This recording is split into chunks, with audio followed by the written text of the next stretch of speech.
चलिए बेटा देखिए, अभी जो है जनगणना शुरू होने वाला है, ठीक है। और आपके घरों में कुछ दिन बाद, 10 दिन बाद, 15 दिन बाद, 20 दिन बाद, चाहे महीने भर बाद, ठीक है, कुछ कर्मचारी लोग आएंगे, सरकारी कर्मचारी, और आपसे जानकारियां आपके घर में इकट्ठा करेंगे, आपके दादा से, आपके पापा से, आपके चाचा से, ठीक है कि नहीं है, या आपके माता जी से।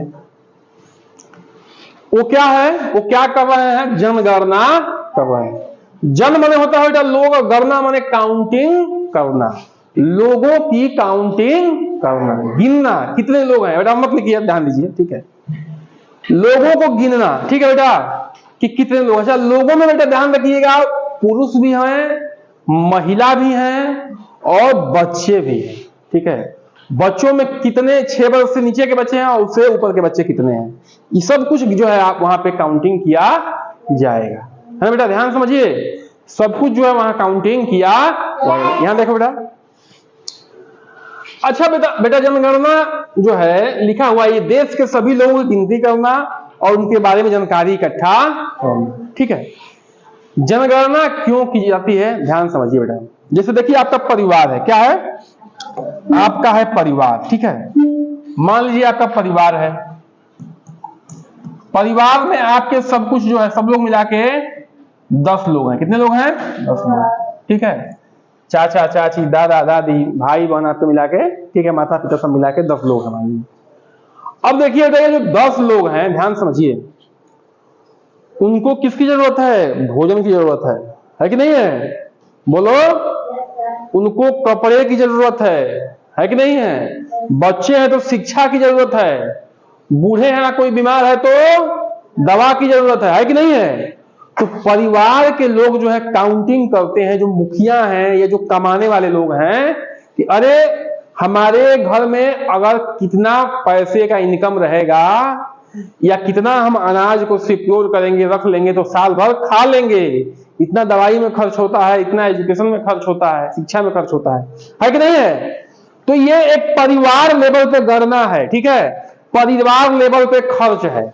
इसीलिए जनगणना जो है सरकार करवाती है, किस लिए बेटा, कि जो हमारे देश की जनता है, ठीक है, समझ रहे बात है कि नहीं है, वो कितने लोग ऐसे हैं जिनकी जो है इनकम माने कमाई कम है, कितने लोग हैं इसके बीच में, और कितने लोग हैं इनसे ज्यादा है, ठीक है। कितने लोगों को सड़कों की जरूरत है, कितने लोगों को शिक्षा की जरूरत है, कितना फंड इलाज करना चाहिए, ये सरकार की जिम्मेदारी है। जैसे हमारे घर में मुखिया की जिम्मेदारी किसकी है, दवा की, अनाज की, ठीक है, और किसकी, शिक्षा की, कपड़ों की, है कि नहीं, बताइए बेटा। तो ये एक तरह से परिवार लेवल हम समझ चुके हैं, और हम लोग समझने वाले हैं देश स्तर पे। ये जो गिनती हो रही है देश स्तर पे हो रही है। गिनती क्यों है बेटा, गिनती में क्या क्या हो रहा है, मुख्य तौर पे क्या, कितने लोग हैं देश में, कितने लोग हैं, उसमें पुरुष भी आ जाएंगे, महिला भी, और बच्चे भी, ठीक है। फिर कहां रहते हैं, इनका घर कैसा है, पक्का है कि झुग्गी झोपड़ी का है, गांव में रहते हैं कि शहर में रहते हैं, ठीक है, बात समझ लेंगे। सब कुछ जो है उसमें डिटेल रहता है। उनकी उम्र क्या है, एक परिवार है तो उसमें जितने लोग हैं सबकी उम्र क्या क्या क्या क्या है, ठीक है। वे क्या काम करते हैं, उनकी जीविका का साधन क्या है, खेती करते हैं कि नौकरी करते हैं कि बिजनेस करते हैं, ठीक है, क्या, या मजदूरी करते हैं, कुछ भी क्या करते हैं, ठीक है, किस तरह से जीवित रहते हैं, उसकी भी जानकारी जनगणना में दी जाती है। बेटा मत लिखो, लिख लेना आप, ठीक है। उनकी शिक्षा क्या है, कितने पढ़े लिखे लोग हैं, कहां तक पढ़े हैं, ठीक है, बात समझ लो, समझ रहे हो, बच्चा पढ़ रहा है कि नहीं पढ़ रहा है, ठीक है ना। तो ये सब कुछ डिटेलिंग उसमें रहता है, और भी डिटेलिंग है, लेकिन आप अभी छोटे बच्चे हो तो इतना आपके लिए बहुत है, ठीक है। तो क्या है बेटा उसमें, जनगणना में क्या क्या है, कितने लोग हैं, कहां रहते हैं, उम्र क्या है उनकी, वे क्या काम करते हैं, उनकी शिक्षा क्या है, ठीक है बेटा। अगला, जनगणना क्यों की जाती है, जैसे हम लोग अभी चर्चा किए कि परिवार में बेटा, अच्छा जिसके परिवार में 10 लोग हैं, एक के परिवार में 4 लोग हैं, तो 10 लोगों का खर्च ज्यादा है कि 4 लोगों का खर्च ज्यादा है, 10 लोगों का। इसलिए तो कहते हैं कि छोटा परिवार सुखी परिवार, क्यों, क्योंकि 4 लोग रहेंगे तो कम कपड़ा लगेगा, कम भोजन लगेगा, है ना, कम बीमार पड़ेंगे तो एक ही लोग, 2 लोग बीमार पड़ेंगे, इसमें हो सकता है 4 बीमार पड़ जाए, तो कम जो है दवाइयों पे खर्च होगा, कम शिक्षा पे खर्च होगा, है कि नहीं है, बताओ बेटा। तो छोटा परिवार इसलिए सरकार कहती है कि छोटा परिवार रखिए तो सुखी रहेंगे, ठीक है। तो अब देखिए, ये तो परिवार स्तर पर हम लोग बात कर रहे हैं, ये देश स्तर की बात हो रही है। देश स्तर पर सरकार जनगणना क्यों करती है?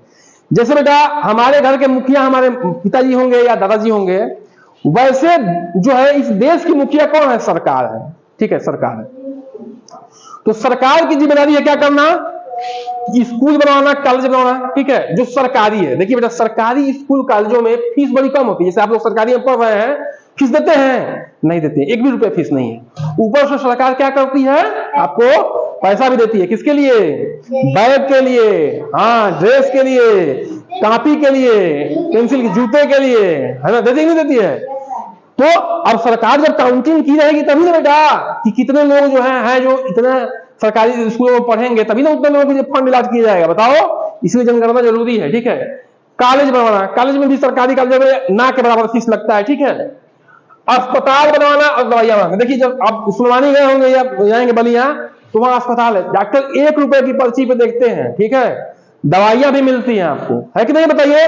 तो सब कुछ फ्री सुविधा है। तो कहने का मतलब ये सरकार क्या है? हम लोगों की जो है मालिक है एक तरह से। जैसे हम लोग घर के मालिक होते हैं ना, वैसे सरकार क्या है? देश की मालिक है। तो इसलिए जनगणना की जाती है कि कितने लोगों को दवाई देना है, कितने लोगों के लिए अस्पताल चाहिए, कितने लोगों के लिए क्या चाहिए? स्कूल चाहिए, कॉलेज चाहिए, कितने लोगों के लिए सड़क चाहिए, बिजली पानी की व्यवस्था करनी है। तो फंड अलॉट होता है कि इतना इस पे खर्च होगा, इतना इस पे खर्च होगा, इतना इस पे खर्च होगा, ठीक है बेटा।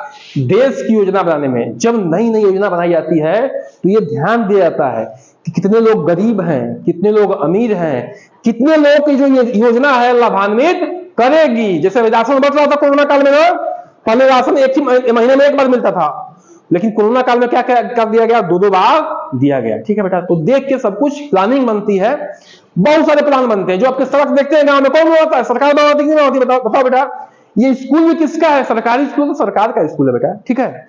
हम लोग भी सरकार के ही आदमी हैं, सरकारी कर्मचारी हैं, तो है ना। तो कहने का मतलब ये है कि जनगणना जो है इसीलिए होती है, देखिए, कि भविष्य में, ठीक है, किस पे कितना खर्च किया जाएगा, किस तरह के कैटेगरी के लोग हमारे देश में रहते हैं, वैसे वैसे फंड अलॉट किया जाएगा, ठीक है बेटा। अगर देखिए, जनगणना महत्वपूर्ण तथ्य, जनगणना जो है बेटा सबसे पहले की गई थी 1872 में, ठीक है, अंग्रेजों के काल में। हम लोग आजाद कब हुए हैं? 15 अगस्त 1947 को हुए ना। उससे पहले तो अंग्रेजों का शासन था, ठीक है। तो 1872 में सबसे पहले अंग्रेजों के समय में जनगणना की गई थी पूरे देश की, ठीक है। उसके बाद 1881 से हर 10 साल पे की जाने लगी। अभी फिलहाल जो है 2011 में जनगणना हुई थी, अब 2027 में हो रही है, इस साल 26 में होने वाली है, ठीक है।